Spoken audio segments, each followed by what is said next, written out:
További magyar hangok. Újréti László, Rosta Sándor, Zubornyák Zoltán, Szó György, Bassai Ilona, Mikula Sándor, Salinger Gábor, Galambos Péter, Verebélyi Iván. Magyar szöveg Gigler Gyöngyi, vágó Szelistjei Barbara, gyártásvezető Száz Andrea, szinkronrendező és producer Kovács Zsolt. A szinkront a Fórum kiadó megbízásából a Synchron Systems készítette.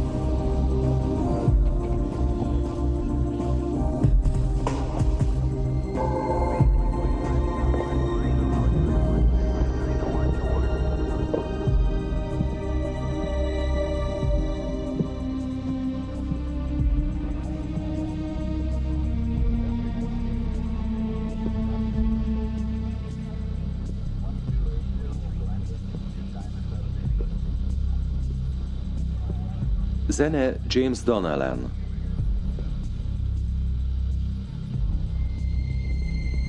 Nem segíthet senki.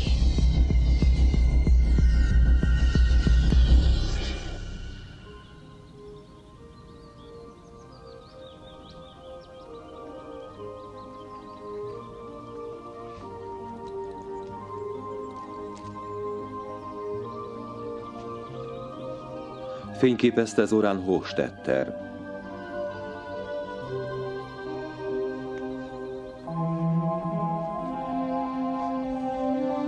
William Waltos Feltámadás című regénye alapján a forgatókönyvet írta Miguel Tejada Flores.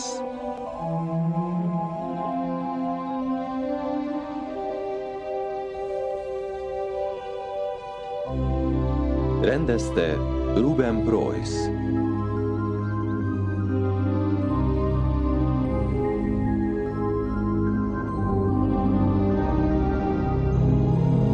Négy évvel később.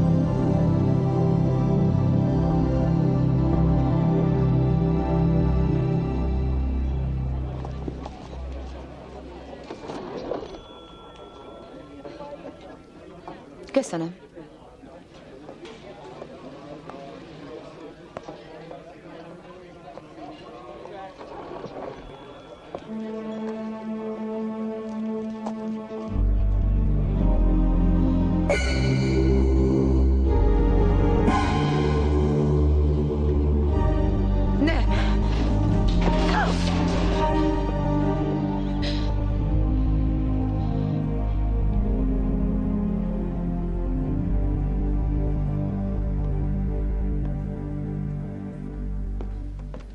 Jim bent van, beszélnem kell vele. Épp beteg van nála. Akkor is szóljon be neki, nagyon fontos. Szóval állandóan olyan érzése van, mintha valaki üldözné. Vissza tud emlékezni, hogy mióta van ez? Elnézést.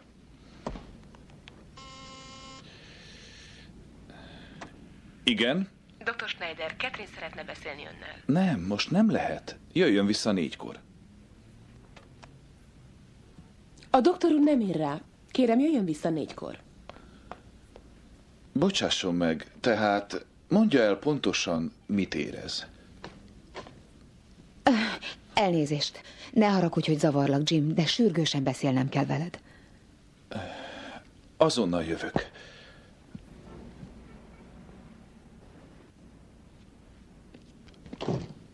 Hogy mersz csak így betörni? Beteg van nálam. Jim, kérlek, ne haragudj, de beszélnünk kell.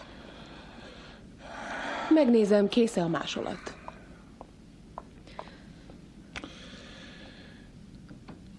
Nos, mi olyan fontos? Láttam az anyámat. Micsoda? Éppen ebédelni voltam, ott állt és csak nézett rám. Próbáltam utána rohanni, de... Nincs semmi baj, Catherine. Most lélegezz mélyeket, szépen, nyugodtan. Minden lélegzettel egyre nyugodtabb leszel. Érzed, hogy ellazul a tested. Így. Most már jobban vagy, ugye? Szóval azt hiszed, Catherine, hogy láttad az anyát? Jim, tényleg ő volt az. Egészen közel állt hozzám. Erre nagyon egyszerű a magyarázat, és tudod jól te is, hogy mi az.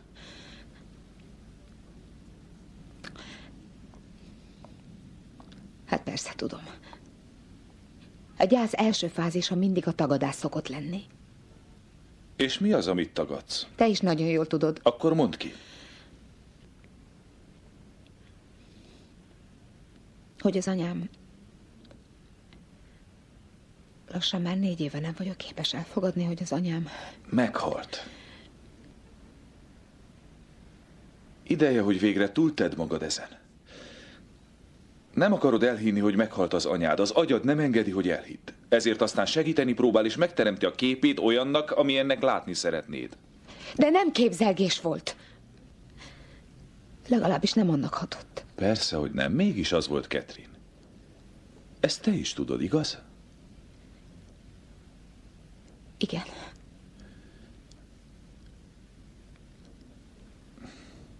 Jobban érzed magad? Jól vagyok, köszönöm. Helyes. Mennem kell.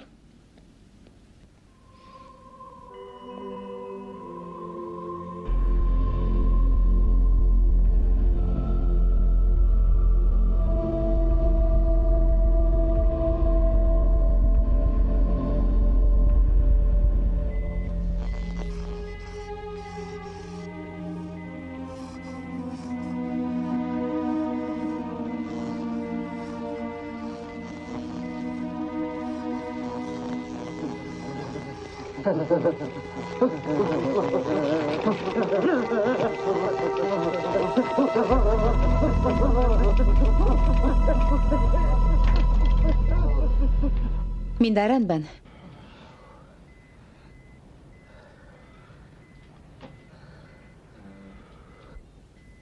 Kérem, jöjjön velem.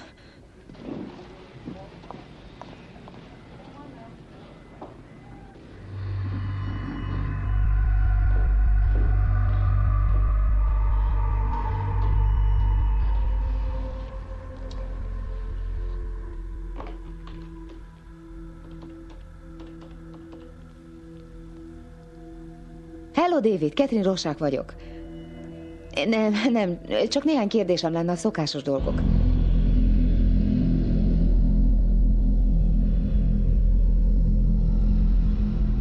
Üdvözlöm az öccsét is.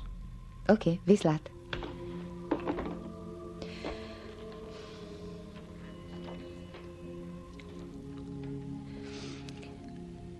A legújabb kutatások szerint igen nagy hasonlóság mutatható ki. Halló? Jim.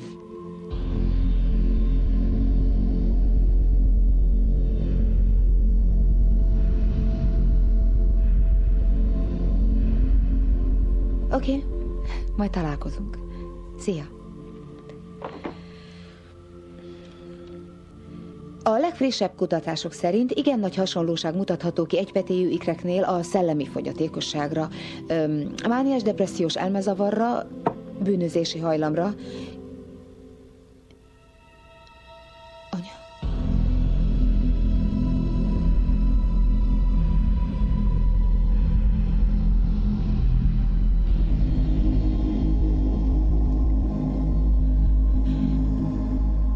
Nem vagy ott. Tudom, hogy nem vagy ott.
A primitív kultúrákban nagyon gyakori az ősök tisztelete. Ide hallgass, Iris, az ősök tisztelete az egy dolog, de hogy a halottak visszatérjenek, az egészen más. Én nem bánnám, hogyha nagyapám feltámadna. Ő adta nekem az első sört és az első pornóújságokat. Hagyjátok abba, ez nem olyan vicces. Sziasztok! Jim, beszélnem kell veled. Catherine, mi a baj? Megint láttam. Az anyádat? Láttad az anyádat? De Catherine, az anyát halott, hogy láthattad? Hogy nézett ki?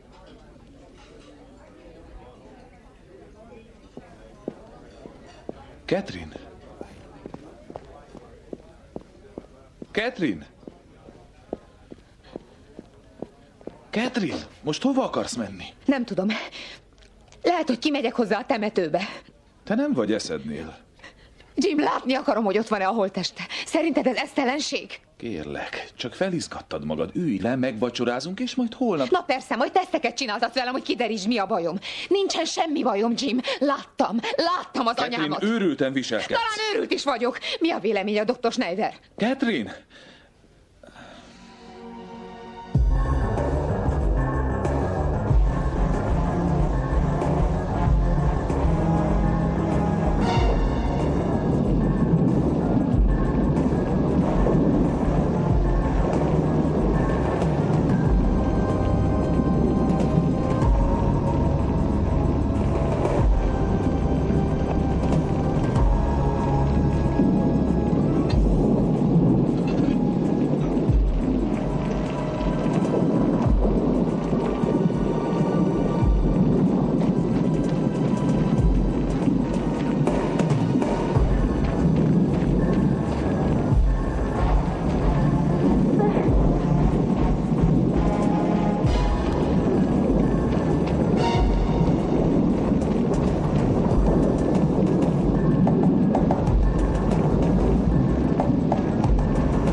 Hé, van itt valaki?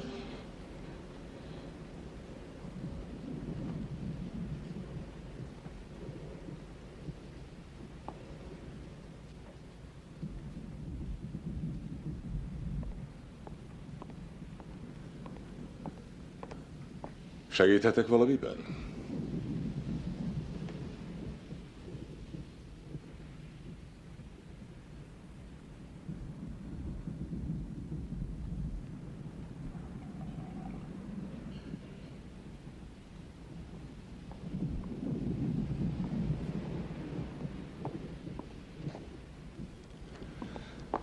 Valószínűleg csak beomlott a sír. Ez előfordul ilyen esőben.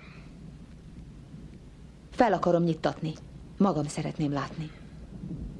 És mit gondol, mit fog látni? Egy sír beomlott. Ez még nem bűncselekmény. Senki sem sérült meg. Senki sem tett bejelentést. Akkor én bejelentést teszek. Oké. Azt hiszem, meg is van hozzá a legjobb emberünk. Dominik!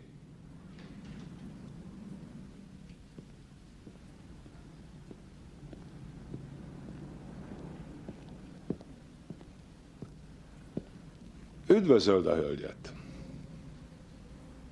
Maga rendőr? Dominik de la Serra nyomozó. Imád éjjel a temetőben mászkálni. Sok időt tölt ott, nem igaz, Dom?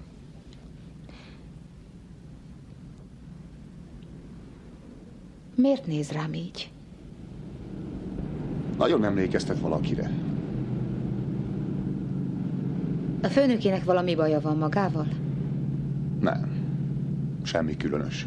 Csak nem jövünk ki túl jól egymással. Nehéz lehet egy ilyen kis városban. Szóval maga tényleg professzor, ha? Fiatal hozzá.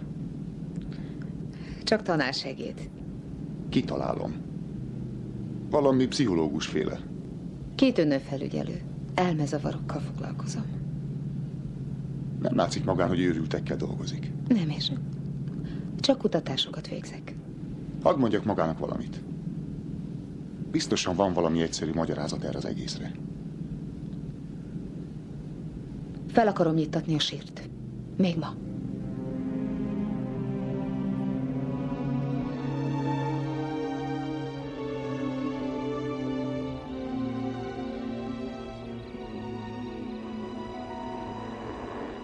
Ez üres dom. Sírrablók. Talán az ékszereit akarták. Ékszerek nélkül lett eltemetve. Talán a rablók másképp hitték. Elég furcsa szag van itt, dom. Nem árt egy kis szellőztetés. Olyan, mintha égne valami.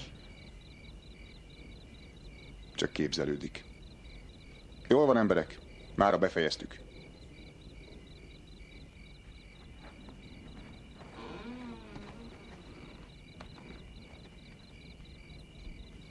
Tehát hol a holttest? Sok őrült járkál a világban.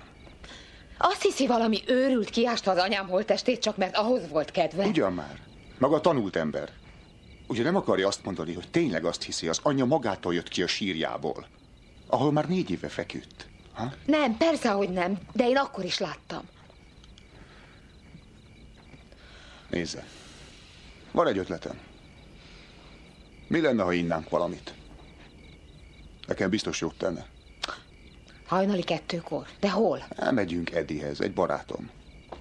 Be fog engedni.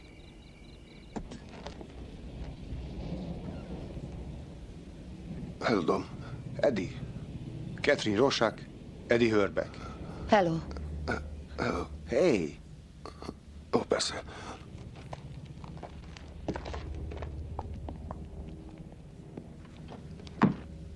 Szóval, látta az anyját az étteremben.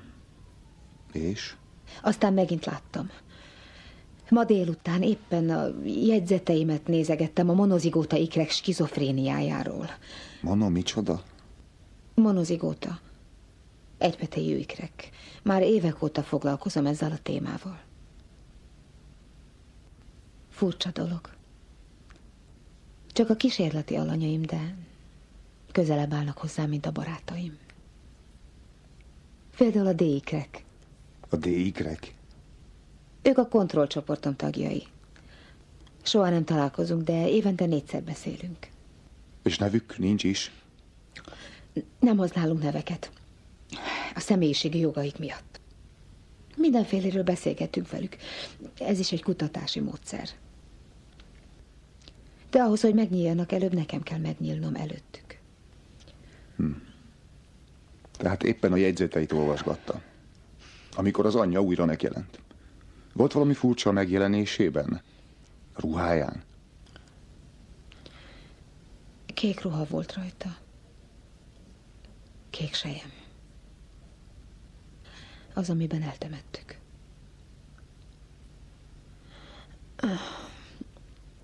Egy kicsit kóvályog a fejem.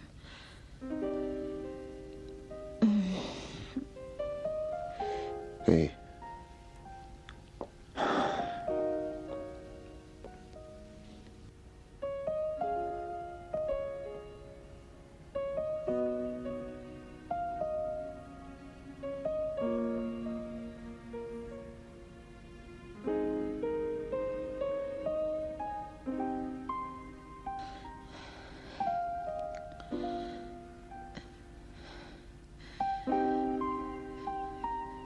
Ki van ott?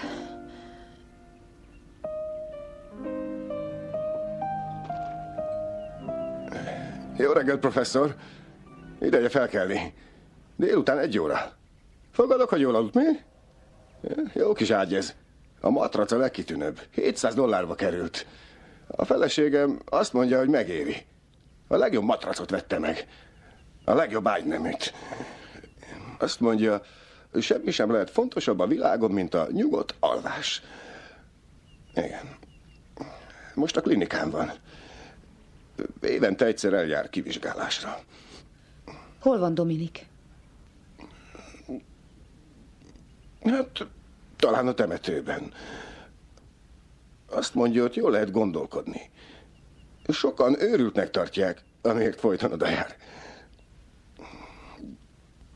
Maga a pszichiáter. Mit gondol róla? Nekem normálisnak tűnik. Biztosan éhes. Csinálok reggelit.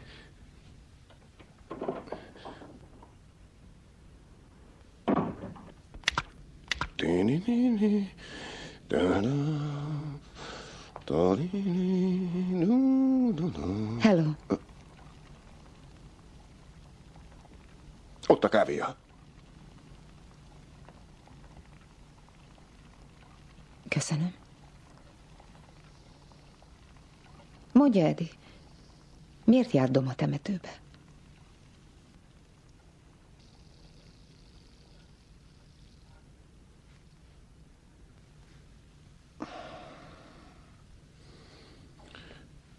A felesége kára miatt. Talán úgy 8 hónapja halt meg. Daganat volt a gerincén. Az utolsó 2 hónapban Dominik ott ült a kórházban, és nézte, hogy haldoklik. Most meg a sírjához jár. Azóta nem beszél senkivel. Csak velem, mert talán én vagyok a legjobb barátja. Nem tud kilábalni belőle. Feldolgozatlan gyász. Nem képes másokkal megosztani az érzéseit. És addig, amíg... Viszont nagyon jó zsaru. Mindig is az volt, de újabban... Amióta Kara meghalt, úgy viselkedik, mintha direkt ki akarná rugatni magát. Na és ott az a főneke. Bocsánat.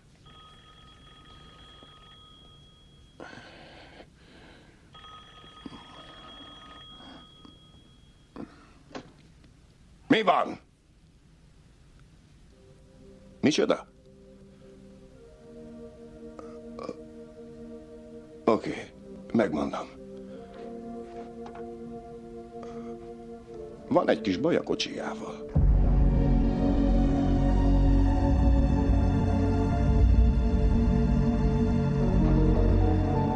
Nem kellett volna itt hagynia a kocsit. Most újra kell aszfaltozni az utat. Tudja, mibe kerül ez? Hol van Dominik? Dominik. Szerintem nem Dominikra van szüksége. Tudja, kit hívjon? A biztosítóját. Egyúttal említse meg nekik az utat is. Szóval az autó magától felrobbant, igaz? Tudja, hogy ez ostobaság. Nem járt a motor, nem robbanhatott fel csak úgy. Ne feszítse túl a húrt. A sírfelnyítása törvényellenes volt. Már ezért letartóztathatnám most rögtön, ha akarnám. Hát ez nem igaz. Jogom volt azt tenni, amit tette, most pedig fenyegetni mer. Szívességet teszek magának. Hagyom, hogy az egészet megúszza szárazon. Miller, vigye ki Miss Rosákot a buszpályaudvarra, és tegye fel az első Los Angeles-i buszra. Ezt nem teheti. Bízza rám.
Catherine, itt Jim. Sajnálom, ami történt. Hív vissza. Megint Jim vagyok. Catherine, szörnyen érzéketlen voltam. Szeretném jóvá tenni. Légy szíves, hív fel. Catherine, hol vagy?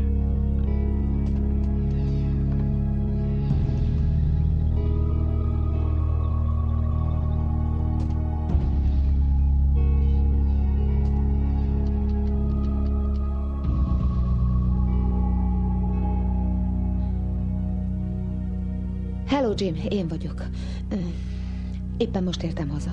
Sok mindent kell mesélnem. Hívj vissza, és megbeszéljük, szia.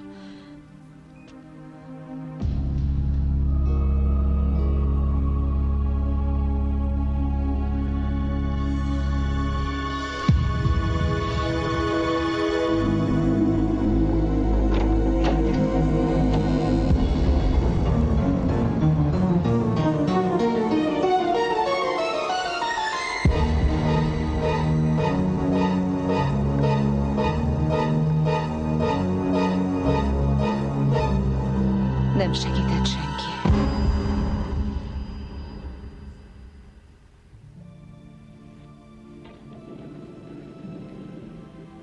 Catherine, valami baj van? Dominik, itt járt az anyám. Micsoda? Felgyújtotta a fürdőszobámat. Hogy mit csinált? Nem fogják elhinni, senki nem hisz nekem. Azt hiszik, majd én csináltam a tüzet. Ide hallgasson, veszélyben van, menjen el otthonról azonnal, megértette?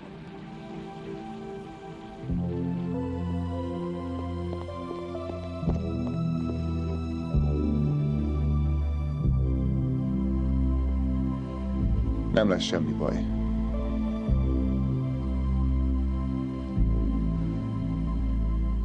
Jöjjön. Már látta valahol ezt a feliratot, igaz? Egy másik fürdőszobában, éppen ilyenben. Ahol az anyja öngyilkos lett. Nem. Miért nem mondta, hogy öngyilkos lett? Hagyja abba! Miért nem mondta? Mert sohasem hittem el. Nem tudta volna megölni magát. Ő egyáltalán nem volt önpusztító személyiség. De meghalt, Catherine. Miért nem tudja ezt elfogadni? Nem akarok beszélni erről. Jól van.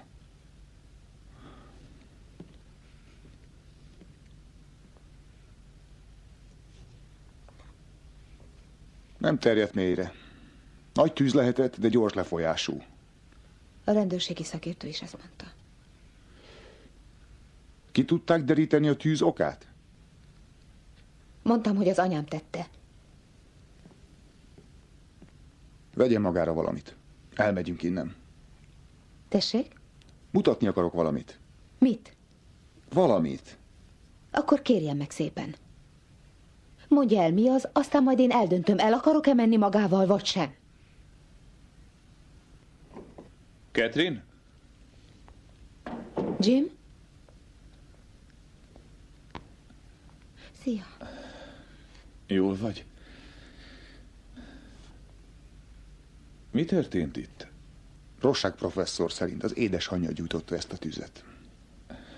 Ez őrültség, Catherine. Hát az biztos, hogy valakinek meg kellett gyújtania, ha csak nem öngyulladás volt. Maga kicsoda? Dominic de la Serra. A Szentepolai rendőrség nyomozója. Ő dr. James Schneider. Nagy megrázkódtatás lehetett. Jobb, ha most eljössz innen. Catherine, pihenned kell. Azt hiszed, megőrültem. Azt hiszed, én csináltam a tüzet, ugye? Be akarsz tenni valamit csendes, zárt helyre. Megfigyelés alá helyezni, teletönni gyógyszerekkel, amíg újra észhez nem térek. Remek ötlet, Jim. A közbeszólható professzor. Szerintem is őrült egy kicsit. De nem ő csinálta a tüzet. Elviszlek innen. Gyere, menjünk. Nem megyek veled, Jim. Mutatni akart valamit, felügyelő?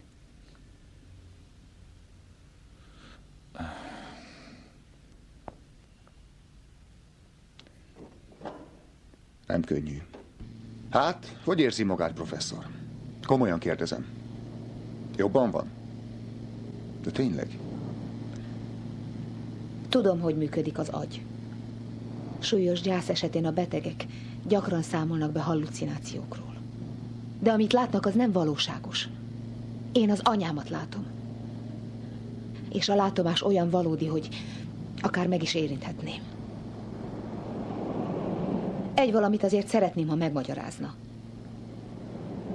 Mi lenne az? Hogy a pokolba képes egy látomás besétálni a lakásomba és felgyújtani? Mindig éjszaka történik. Mire felkel a nap, eltűnik egy újabb holttest. Látott vagy hallott valamit? Ó, vagy 40 000 sír van itt. Több négyzetkilométeren.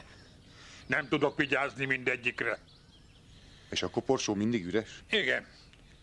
Csak egy valamit nem értek. A rokonok rögtön itt voltak. Az egyik halott özvegye, a másiknak a fia. Itt voltak még mielőtt a temető értesítette volna őket. Mintha már tudták volna, hogy a sír üres. És nagyon rémültek voltak. Reszkedtek, mint a kísértetek láttak volna. Az a két ember, akit látott. Tudta, hogy mind a kettő öngyilkos lett? Ó, nyugodjanak békében.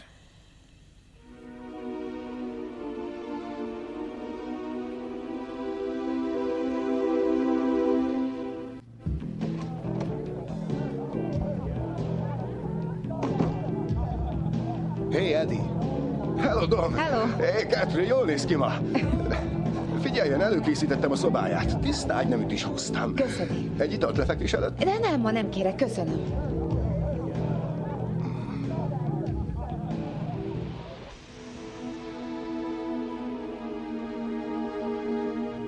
Elég makacsak a természet fölötti látomásai. Egészen idáig követték Los Angelesből. Nézze, a két ház között. Nem látok semmit. Csak figyeljen. Ott van.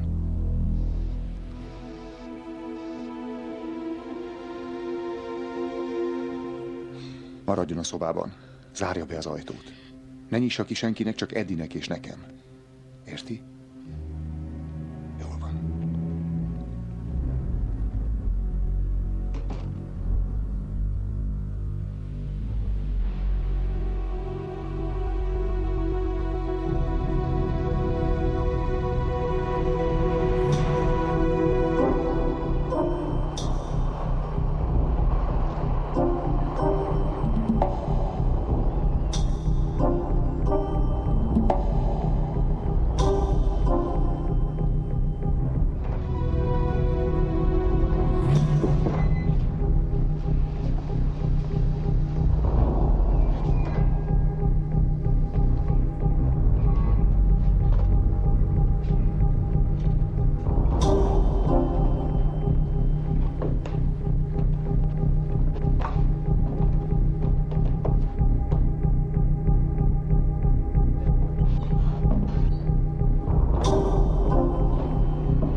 Megsérült? Semmiség.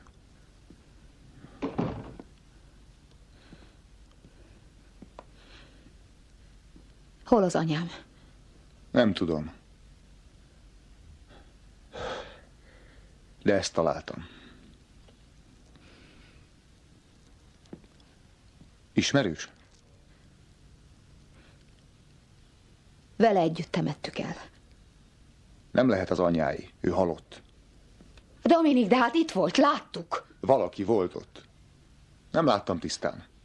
Akárki lehetett. Ez az ő rózsafüzére, ő volt az. Nem, ez képtelenség.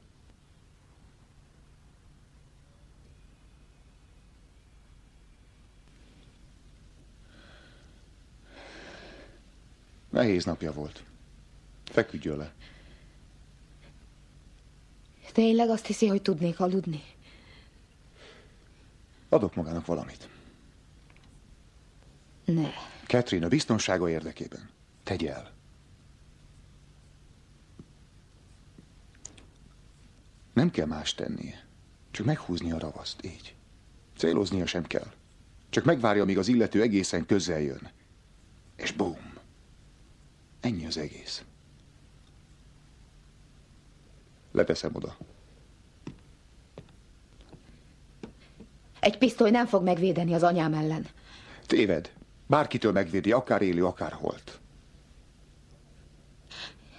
Én is elmehetnék egy kivizsgálásra, mint Eddie felesége. Eddie-nek nincs felesége. Nem is volt. Azt mondta, Phyllis a neve. És hogy nagyon szép. Tényleg volt itt egy Phyllis nevű lány, a bárban dolgozott. Eddie fülig beleesett, de a lány lelépett egy kamionossal. Hát, szerencsétlen flótás, folyton csak kitalálja ezeket a meséket. Ne aggódjon miatta. Nem árt a légynek sem. Zárja be az ajtót. Reggel majd jövök.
A reggeli tálolva van.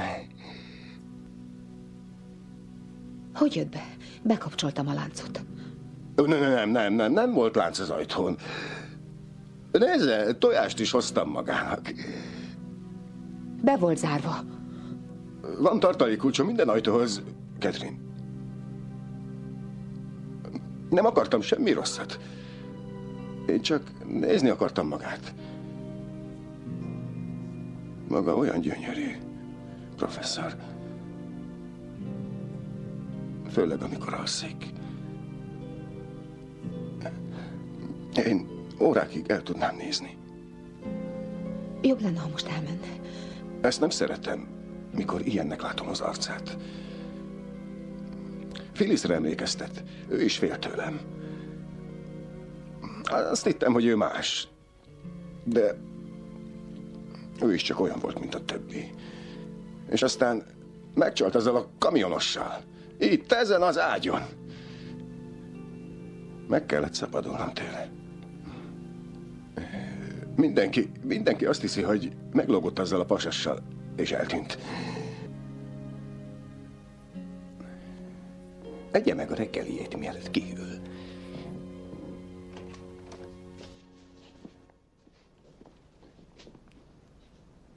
Tegnap este a párnám alá tettem a pisztolyt. Amikor felébredtem, nem volt ott. Csak Eddie vihette el. Bent járt nálam, amíg aludtam. Eddie soha nem tenne ilyet. Eddie beteges hazudozó, aki a saját elképzelt világában él. A lopás sem állhat nagyon távol tőle. Jól körülnézett? Talán máshová rakta. A párnám alá tettem. Biztos benne? És ez nem minden. Az a Phyllis nem szökött meg. Eddie megölte Dominik. Ez egy őrült. Miből gondolja, hogy Eddie megölte? Ő maga mondta nekem. Mit mondott? Nem hisz nekem? Megfenyegetett és... Catherine, mit mondott? Hogy nem hagyta el többé a házat. Rögtön visszajövök.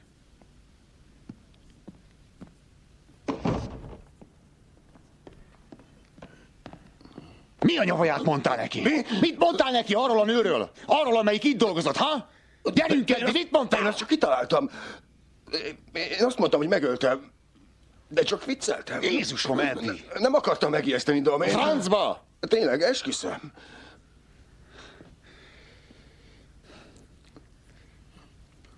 Hol a pisztoly, Eddie? Milyen pisztoly? Nem tudok semmilyen pisztolyról. Mire visszajövök, nagyon szeretném, ha megint a helyén lenne.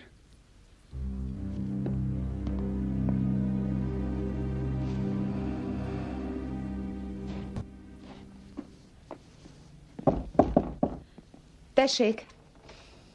Tartozom egy bocsánatkéréssel. Eddie zűrösebb esett, mint gondoltam. Visszamegyek Los Angelesbe. Ezt nem engedhetem. Nem is kértem magától engedélyt. Catherine, nagyon kérem, maradjon. Ha el akar menni, megakadályozom. Valami történt, amiről nem tudok?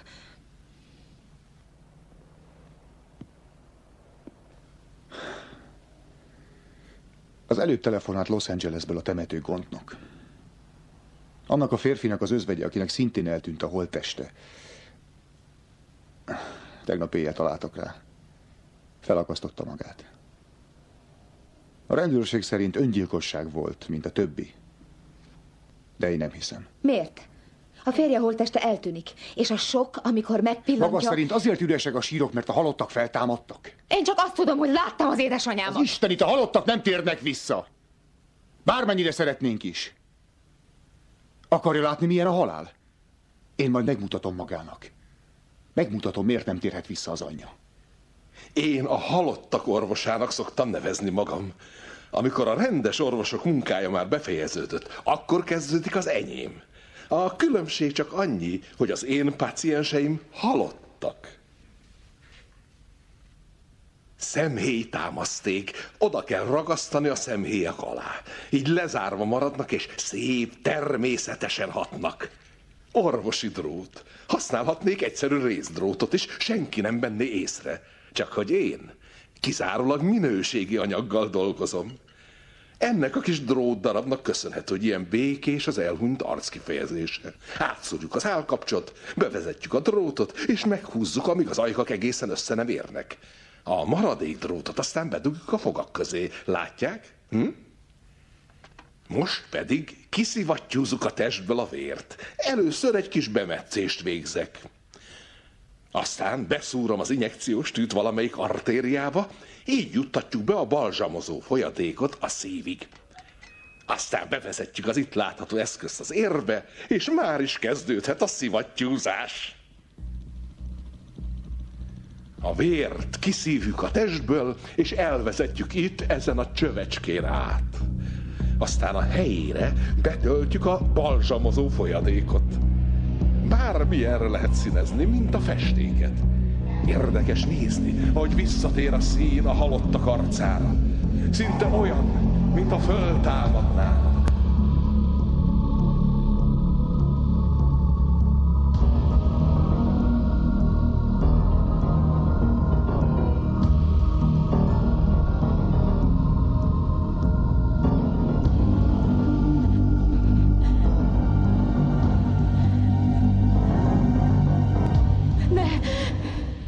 Semmi baj. Miss Rosak, lehet, hogy az édesanyja holtteste eltűnt, de hogy nem magától, az biztos, mert az ereiben nincsen egyéb, csak némi formaldehid. Maga végezte a balzsamozást? Nem. Volt egy segédem, David Effenbeck, csak rövid ideig volt itt. Egy nap egyszerűen eltűnt, pedig mondhatom, igazi művész volt.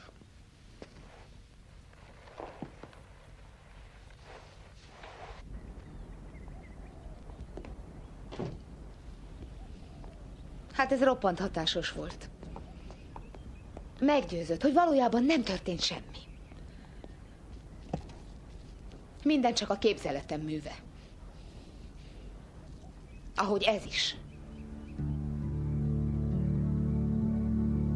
És amikor férjhez ment, ő sem akart többet, csak egyet. Azt mondta, több gyerek szerencsétlenséget hozna. És az apja mit gondolt erről? Elvált tőle. Én csak 3 éves voltam akkor. Miután elváltak, az apám nagy vagyont keresett. De az anyámnak soha egyetlen centet sem adott. Repülőgép szerencsétlenségben halt meg. Az anyám nem engedett el a temetésére. Még azt sem engedte, hogy megnézzem a gyászjelentést az újságban. És mi lett a pénzzel? Csak egy módon tudott bosszút állni. Úgyhogy mindent rám hagyott. Képzelem, mit érezhetett az anyja. Igen, azt hiszem ebben roppant bele végül, hogy folyton aggódott a pénz miatt. Emlékszem a temetésére, mint a tegnap lett volna. Tudom, hogy őrültség, és hogy nem támadhat fel soha. Ha előkerítem a holttestét, elhiszi, hogy halott? Igen, ha meg tudja tenni. Valami fényt látok a temetőben. Dominik, oda akarok menni. Maradjon, majd én megnézem. De én is... Elviszem valami biztonságos helyre. Oké?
Mi baj?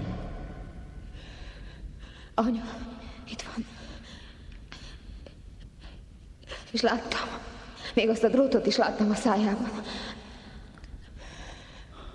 Nyugodjon meg. Itt ült mögöttem.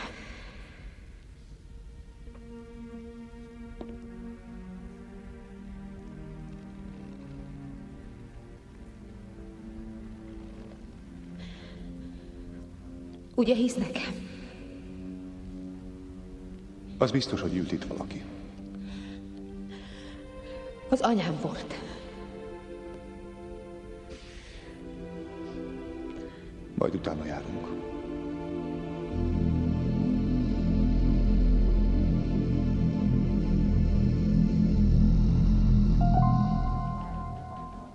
Nézzék ezeket a karbonkristályokat. Érdekes, ugye?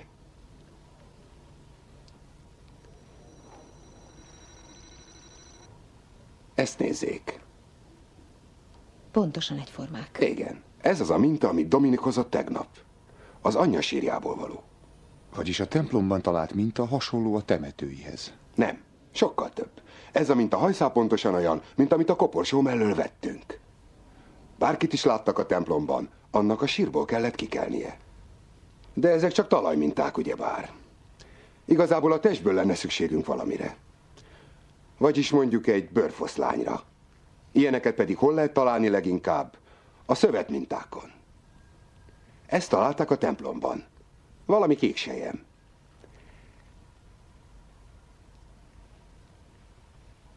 Ez az, amit igazán keresünk. Nézzék, ez abból a porból lett minta, amit a koporsó aljában találtunk. Látják ezt itt középen? Egy kis bőrfoszlány. Az anyámé. Igen. És most nézzék. Azt hiszem, egyezik. Igen, pontosan egyezik. Ez hihetetlen, de akár a bíróság előtt is tanúsítanám, hogy bárkit látott Rosak professzor a templomban, annak abban a sírban kellett lennie 4 éve.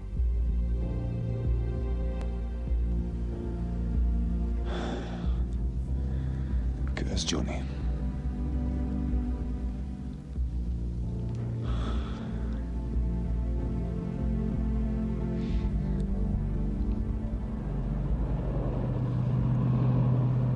Kell, hogy legyen valami más magyarázat. Nem hiszi, hogy a bizonyítékok valódiak? Nem erről van szó. Továbbra is azt hiszi, hogy csak túlélénk a fantáziám? Hé, én ezt nem mondtam. Most hová megyünk? Eddiehez. Én nem alszom ott. Csak nem Eddie miatt. Nem tőle kell félnie, hanem az anyjától. Azt hittem, nem hisz a létezésében. Én csak abban hiszek, hogy járkál itt valaki, aki nagyon hasonlít az anyjára. Tudja, hogy kezd már nagyon elegem lenni magából? És miért, professzor? Mert bármilyen bizonyítékot találunk, maga elutasítja. Ha nem tud megmagyarázni valamit, úgy tesz, mintha meg sem történt volna. Miért nem hiszi el, hogy mindez tényleg megtörtént? Tudja mit? Majd ha én is láttam az anyját, akkor elhiszem. Én akkor sem alszom ott. Jól van. Akkor elhozzuk a cuccot.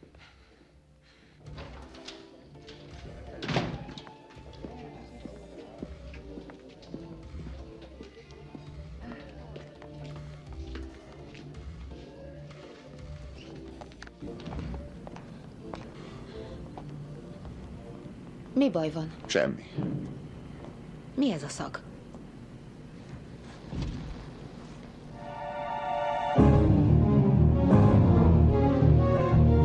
Catherine! Itt volt. Catherine, nyugodjon meg! Tehát itt voltam, itt voltam, Nem lesz hova semmi tűnt? baj, ígérem!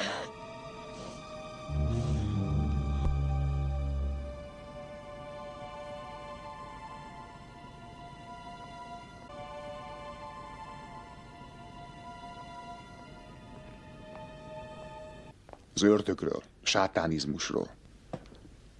Maga hisz ezekben? Ha valaki hisz Istenben, a sátánban is hinnie kell. Atyám, hisz abban, hogy a halottak feltámadnak a sírjukból?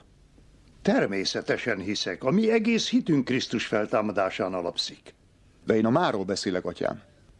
Lehetséges az, hogy egy halott a maga testi valójában kikeljen a sírjából? Talán, ha elmondanám, miről van szó. Catherine azt hiszi, hogy az anyja feltámadt. A múlt héten láttam őt Los Angelesben. 2-szer. Akkor idejöttem a sírjához, de a sír üres volt. Az anyja holtteste eltűnt. Igen, hallottam erről. Aztán megint láttam. Itt a Szent Apollai templomban. Biztos benne, hogy nem halucinált? Azt hiszem, ez kizárt. Bizonyítékokat is találtunk. És ma este is történt valami?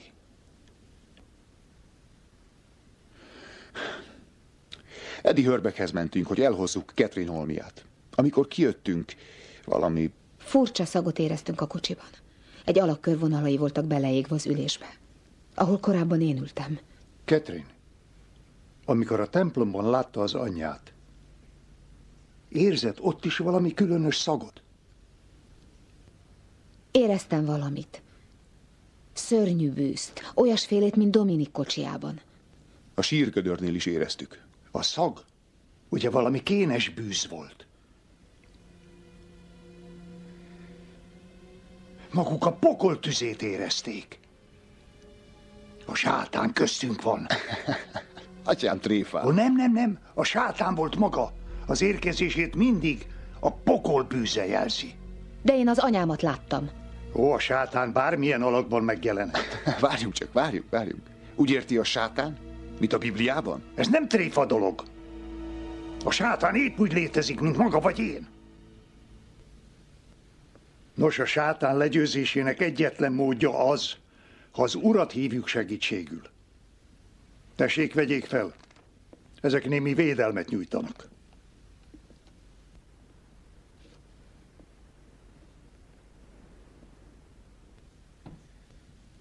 Nem, köszönöm, atyám, nem szükséges. Vegye csak fel, vegye fel.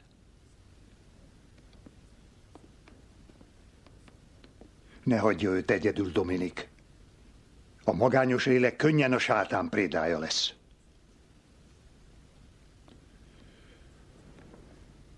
Jó éj, gyermekeim! Isten óvjon titeket!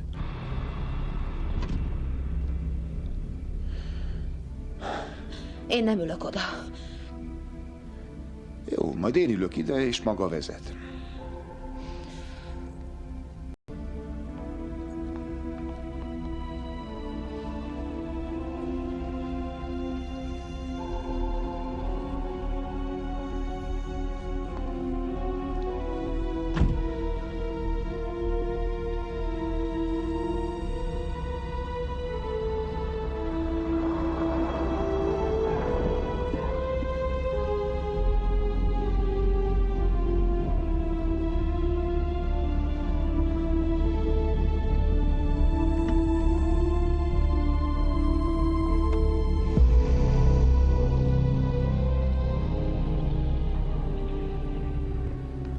Ritkán jönnek vendégeim.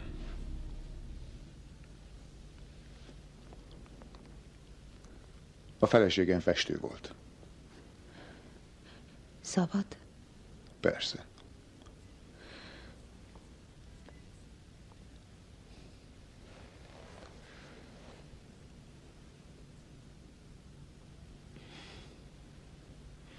A rendőrségen azt mondta, hogy emlékeztettem valakire. Ez volt az utolsó, amit festett.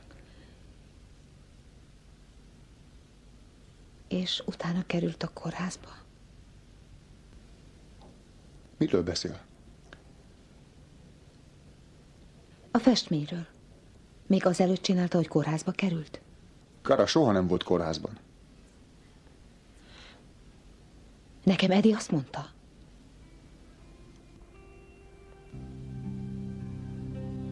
Mikor kiderült, hogy rákos,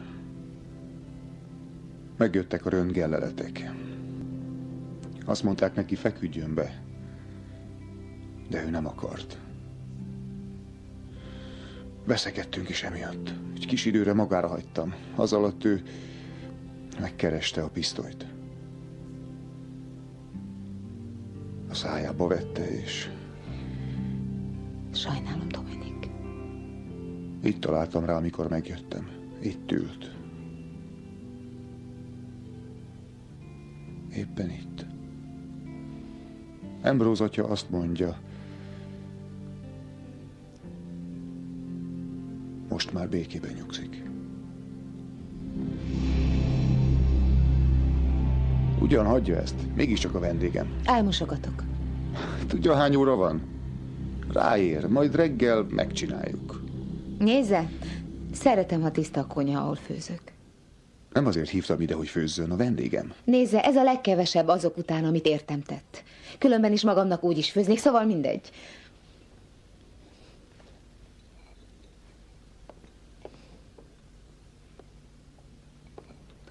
Olyan otthonos ez a lakás. Azt hiszem, ő nagyon boldog lehetett magával. Akár a nővérem is lehetne. Furcsa érzés lehet rám néznie. Amikor megláttam, olyan volt, mintha ő támadt volna fel.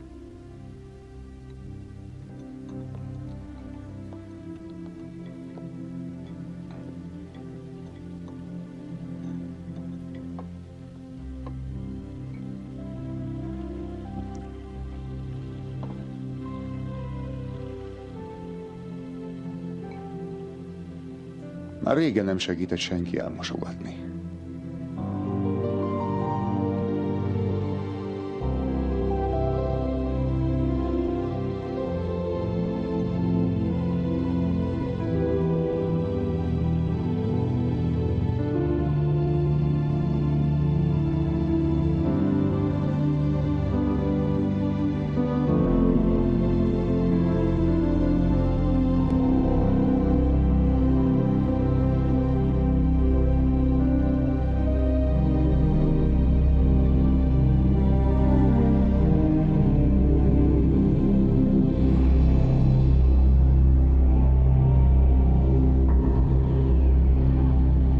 Jó, hogy idejöttem.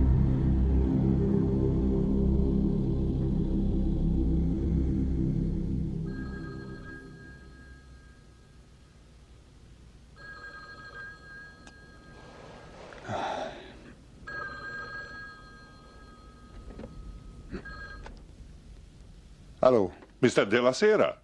Itt Angelo Brescia. Remélem még nem aludt. Az én szakmámban nincs alvás. Talán majd a következő életemben. Úgy tudom, önök intézték a temetést mindhárom eltűnt holttest esetében. Ön foglalkozott a holttestekkel? Nem, ez a része soha nem érdekel túlságosan a dolognak. Volt egy asszisztensem. A legjobb kozmetikus, akit valaha láttam. Az emberek csak csodálkoztak, hogy megszépülnek a halottak. Aztán egy nap fogta magát, és eltűnt. Ez érdekes véletlen. Itt is ugyanezt történt. Mármint mi? Eltűnt egy holttest, amit 4 évvel ezelőtt temettek el. A balzsamozást egy Effenbeck nevű ember végezte. Effenbeck? Aki nálam dolgozott, azt is így hívták. Volt valami papírja? Jogosítványa vagy biztosítási lapja? Akármi. Nem, az a fickó feketén dolgozott itt. De nem lehet ugyanaz. 4 évvel ezelőtt itt nálam dolgozott teljes munkaidőben. Amennyire én tudom, egy ember nem lehet egyszerre 2 helyen. Köszönöm, Mr. Brescia. Köszönöm. Mi az? Még nem tudom.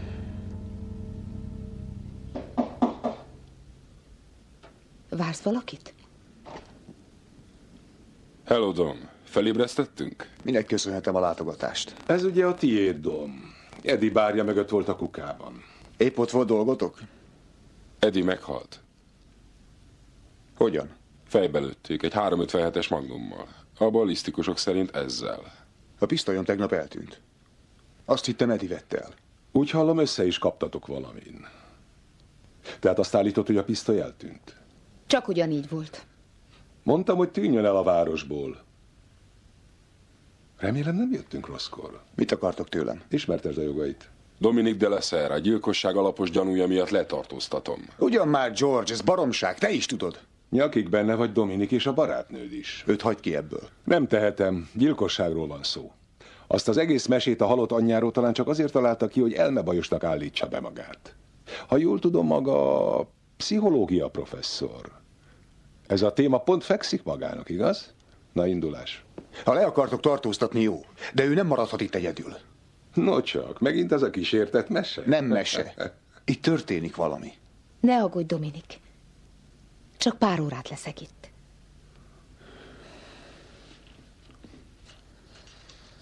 Jó, zárd be az ajtót.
senki, csak te. Bármit megteszek. Az apád pénze, gonosz.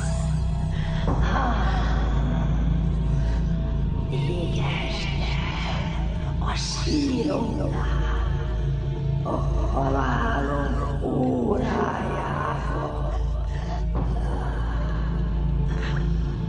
Addig nem nyughatom békében.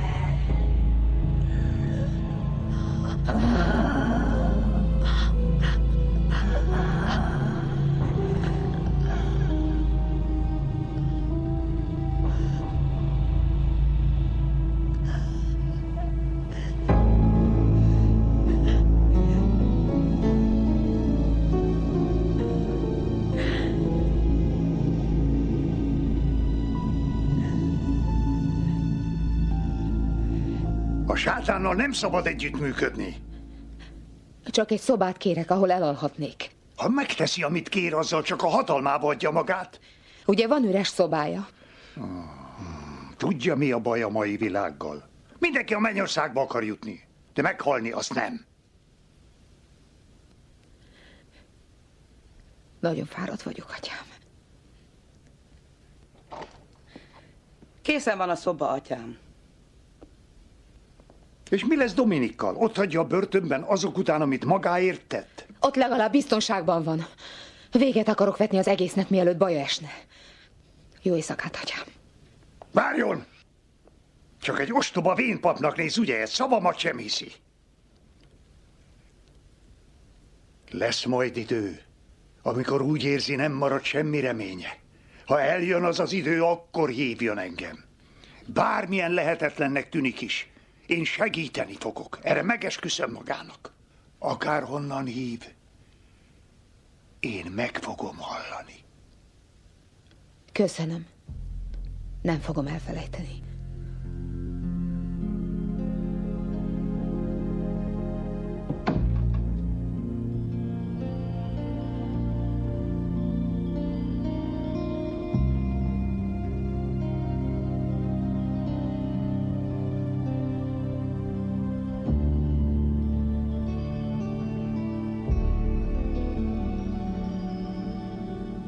Miss Rossák, csak nincs valami baj. Mert ha igen, akkor jobb, ha a rendőrséghez fordul. Már voltam a rendőrségen. Szükségem van a pénzemre. Most. Óriás összegről van szó. Egészen biztos benne, hogy ez a kívánsága? Igen. Hol kell aláírnom?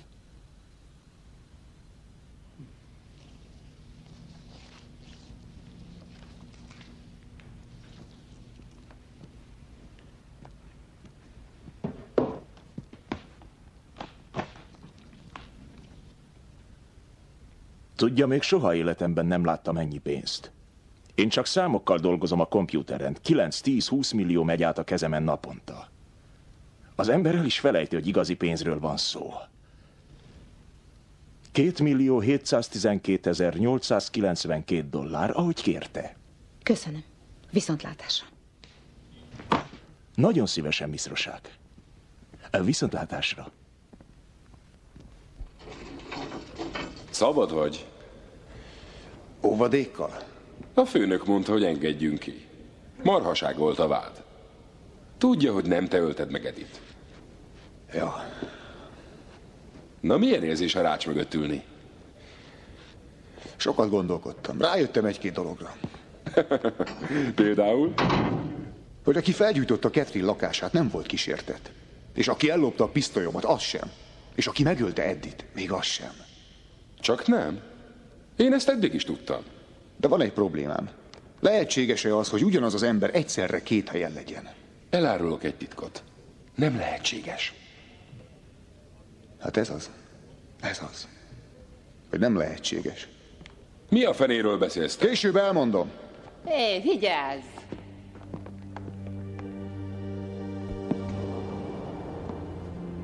Catherine! Catherine!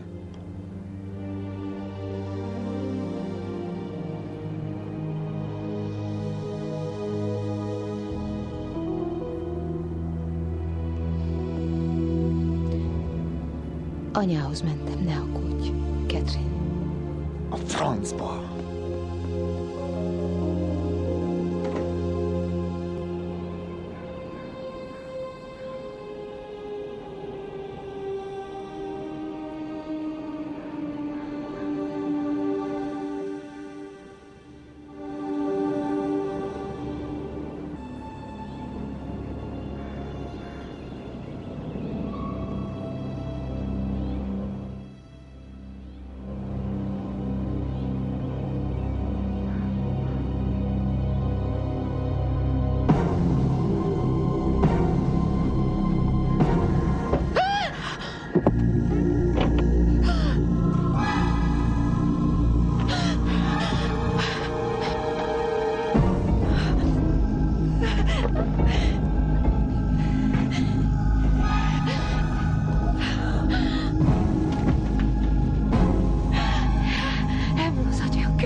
Catherine, az anyja most már békében nyugszik. Nincs többé szüksége magára. Atyám, hogyan tudnám megköszönni? Hadd adjak valamit. Mire való ez? Most mennem kell. Ambrose atya!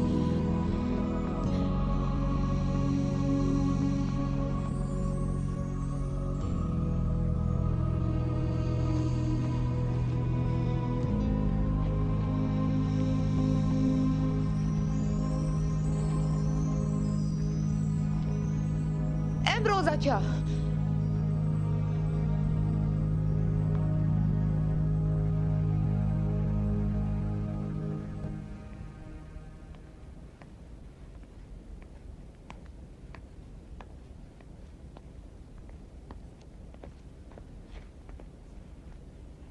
Nem a börtönben kéne lennéd. Nem baj, senki nem fog keresni bennünket? Főleg nem ebben az öltözékben.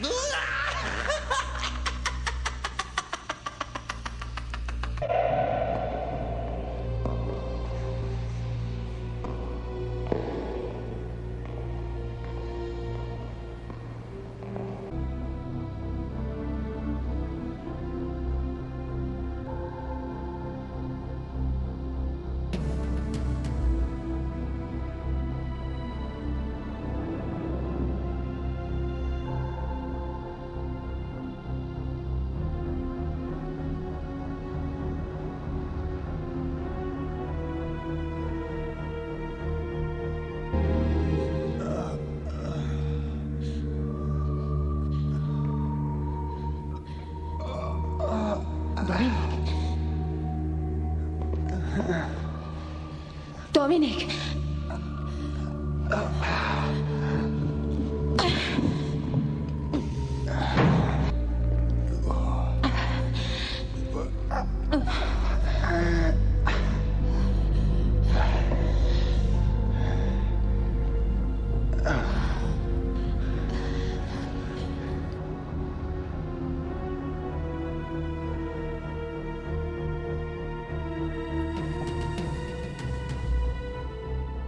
Jól vagy?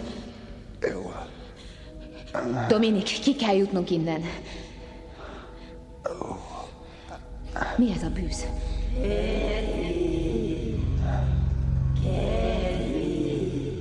Maga nem az anyám. Az anyám halott. Szerintem nem készít.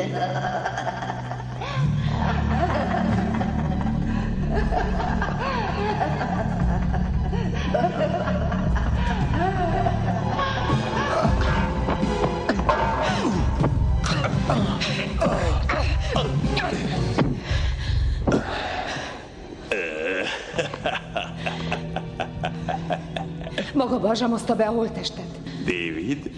Effenbeck? Nem. Én vagyok David Effenbeck.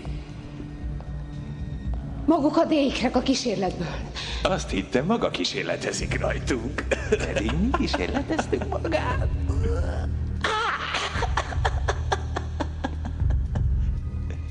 Nem segíthet senki. Senki, Kathy. Senki.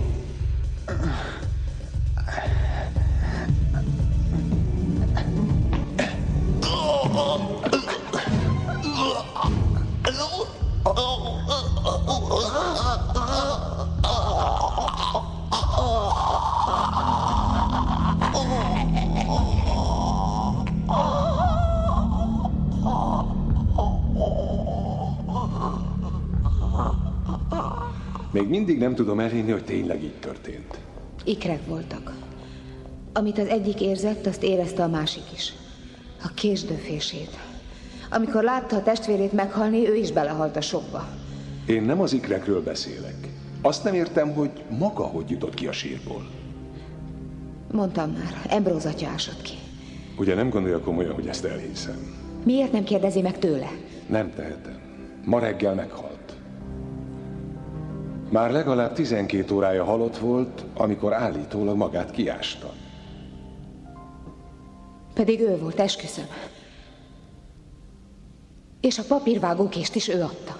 Ahogy parancsolja, professzor. Ha maga mondja. Ugye te hiszel nekem?